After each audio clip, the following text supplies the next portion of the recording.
Well, welcome to Clear Lake Drive.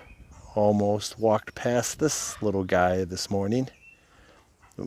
Sticking its head out. Pretty good camouflage there, the wildflowers. I think that's mustard. Oh, yep. Clyde sees him now. Clyde, you can get bit on the nose. No, don't go inside the wire. That's a bad place for... no, it seems like a good spot, but come on, let go. Let's go someplace a little bit more suitable for a box turtle. There.